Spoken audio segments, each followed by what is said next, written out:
Next up, Eric, what can you tell our cinematics listeners about Boneyard? It's about this dog that digs up a bunch of holes and puts his bone in it and buries it. No, this Sounds is good. actually just realized this is based on a true story. I shouldn't start with a stupid No, no, no, joke, but no, no. inspired by the true events of a serial killer that may still be out there today. There you go. I just read that off on IMDb, so I guess they're fine with it. But let's see, they bring in Mel Gibson's character, and he's like the guy that's like the serial killer specialist. Yeah, That, yeah. Boneyard, it's set in New Mexico, inspired. It's not exactly to the T, but it's inspired by the West Mesa murders of the early aughts, where I think, and I forget, 11 women were killed, were murdered, but it's inspired by the West Mesa murders. And like you said, Mel Gibson is this. We can't really reveal too much. He's an expert at serial killers, and he yeah. is Well, flown in. if I remember, assuming I'm not conflating this with another movie, a kid finds like something, and then the cops go out there and they realize, oh wow, this is like just a complete graveyard. Like there's like holes dug up everywhere, and like, Yeah, hence uh, Boneyard, right? It's yeah. Boneyard. Yeah, And then yeah, Mel Gibson comes in, tries to help out, and then Brian Van Holt, he's kind of like a secondary, tertiary character at first, but then he kind of, as the movie goes on, he kind of becomes the main character of this, and we're following him, and he's trying to solve the murder, and at the same time, there's some dirty cops within his ranks that are, you know, kind of crossing over with what they're trying to figure out.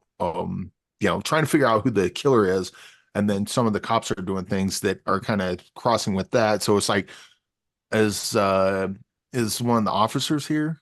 Is he the serial killer? They follow around another guy that's acting kind right. of weird and doing weird things. Oh, is that the serial killer they're looking And for? that actor is that they're following is Michael Ciro, who Eric interviewed recently, and then we'll have it up on one of our Yeah, channels later this week as well. yeah, and so it's kind of like a who done it, but it's based on unsolved case. So you know, Fictional license, yes. yeah. So it's got a lot. With that said, it's got a lot in common with Zodiac story wise. I think just in general, it doesn't have the same look as Mindhunter, but this feels like it could have been an episode of Mindhunter, like a long episode of Mindhunter, because it's got that kind of procedural kind of feel to it. Detectives kind of in over their heads, not knowing exactly what they're doing, and the fact that their people within their own ranks are a problem makes things difficult for them to figure out. And then you have the writer Vincent E. McDaniel, who is also an actor in this. He's like one of the Head of a was he unit. like a sergeant or something? He's like That head of a task unit, narcotics yeah, unit. Yeah. there's a bit with him and Michael Cero in a bathroom that a really cool scene. This is a really good movie. We also have to I mention, sorry, very quickly, Chief Carter is played by 50 Cent.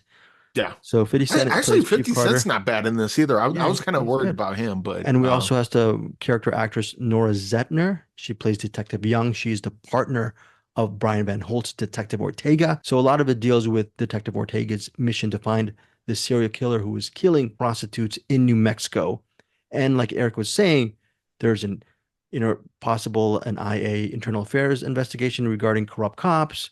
There's a lot of things going on in this movie. Also, there's a resident creep in the area played by Weston Cage Coppola. Weston Cage Coppola is the son of Nicolas Cage. He plays a possible serial killer who might be the person behind these West Mesa murders. that Again, that's that's kind of the thing of this movie though. Like almost not everyone, but a lot of people in this are kind of possible serial killers they're looking for. right. That's kind of one of the interesting things about it. Is like someone comes up and it's like, wait, are you like you see the one guy and it's like, oh, that guy's definitely it. And then someone else pops up and you see some of their background. It's like, oh, they could be it. And then someone else, oh, maybe they're the one. Okay, Boneyard, did the movie work for you overall as a Yes, narrative? it worked for me quite a bit. I would caution people again, if you've seen Zodiac, you know that it can Right. the It ending can has be tricky. That said, I love how it ended. I thought that this kind of movie Yeah. ends as well as you can for this The kind of ending story. is perfectly fine. And if you actually research the Well, West perfectly Mason, fine seems like it's passable. I think the ending was actually pretty good okay. given what they had to work with. But yeah, Yeah, it worked. It worked for me. West Mason murders, if you actually do look it up on Wikipedia, there's some really interesting stuff regarding the West Mason murders again. But remember, Boneyard in and of itself is a movie. That said, when you interviewed Vincent E. McDaniel, is that his yeah, name? He said he's actually he knew people that were involved with the West Mason murders that which led him to write the screenplay, be one of the, wasn't he a screenwriter for this as well? So that's yeah, very interesting for Boneyard. So, and he's good in this movie too. So it has a yeah. personal, He's definitely like one of my favorite characters in this. yeah, Him and Brian Van. Well, I mean Brian Van Holt's the main guy. yeah. Yeah, you got 50 Cent killing it. Like he's not in it a lot, but when he is, I was not expecting this from 50 Cent.